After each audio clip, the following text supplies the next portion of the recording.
talent, necessities. It's from a decision that's made up in your heart. When you agree to use your gifts, your talents, your resources, or anything that you decide to do, right? You're doing it because you made it up in your heart to do it, not because you feel obligated to do it. All right? So if you agree, if you were a tither or if you were a giver, you're doing it because you made up in your heart to do it, not because you feel obligated to do it. If you decide to clean up the church, you're doing it because it's in your heart to do it, not because y'all hear us talk about, if I'm saying, well, the church is never clean, and now all of a sudden you just, well, I'm gonna clean up the church. And then you just come in and move the chairs around real quick and change the trash and go out. That's not from your heart. That's out of obligation, right? Or if there's a need in the church and you feel like, well, although I don't do this, I'll just do it because I feel like somebody needs to do it. Those are fulfilling obligations. It's not really in your heart to do. And so where I'm going with this, I'm gonna show you why the body of Christ or the sheep have been struggling, whether it's with their resources, their time, their talents, or even their necessities. Like most believers are living right below the median, or just a little bit above poverty when we're talking about Christians in the body of Christ. So giving is an act of worship. It's an act of worship, and it also includes giving thanks. It also includes trusting God and surrendering your life and your desires to Him. So even when you're worshiping, and even when you're thanking God and trusting Him, that's a form of giving, because you're giving it unto who? God. You're giving it unto Him, and He's receiving it. Go to Genesis chapter 4, verse 2 real quick. One of my favorite scriptures. I can't get past this verse. Genesis chapter 4, I can't get past it when we're talking about giving. 4 and 2 says, and she again bare his brother Abel, and Abel was a keeper of sheep, but Cain was a tiller of the ground. So Abel had sheep, and Cain had fruit. Right? Verse 3 says that Cain brought, the last part of it, it says Cain brought of the fruit of the ground an offering unto the Lord. So this is the part where I really want to point out to you. What I believe, say what he believes. What he believes. I believe that Cain was given out of obligation. I believe he wasn't given from his heart. He was given out of obligation.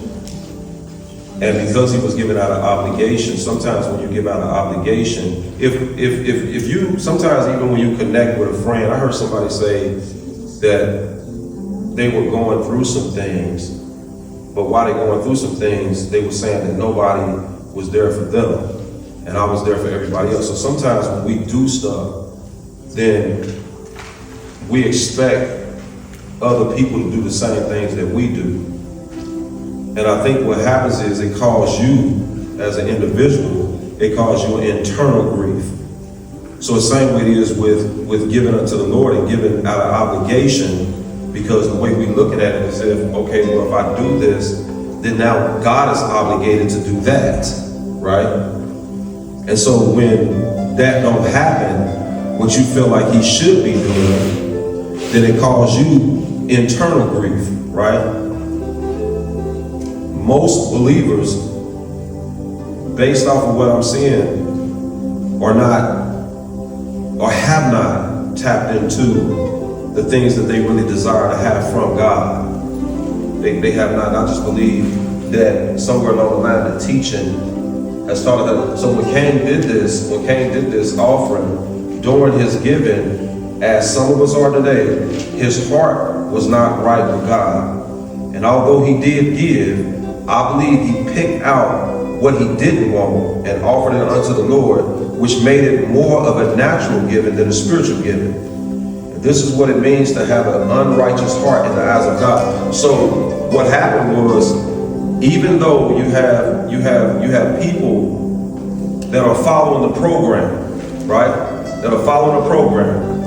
You have a group of people who are, and unrighteous in this point does not necessarily mean sin. So we're not talking about sin.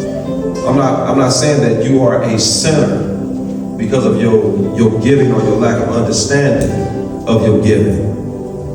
What I'm trying to do is trying to change your focus to get your heart right with God in your giving, and to trust God with whatever it is that you're giving him. If you're giving him worship, you need to trust him with it.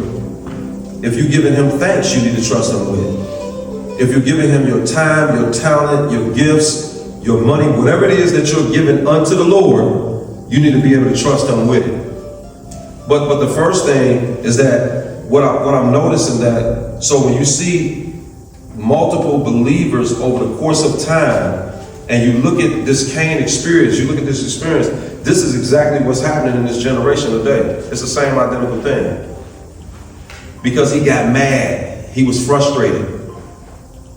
Yeah, have you ever been frustrated when you're looking and you're doing all of these things, and then you see somebody else that look like they blessed, and you say, when is my turn? Lord, when is my turn? Where's my blessing at? Whoever done that?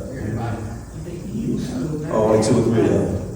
Yeah, Lord, when is my turn? So the thing is, it's been planted in us to give a certain type of way.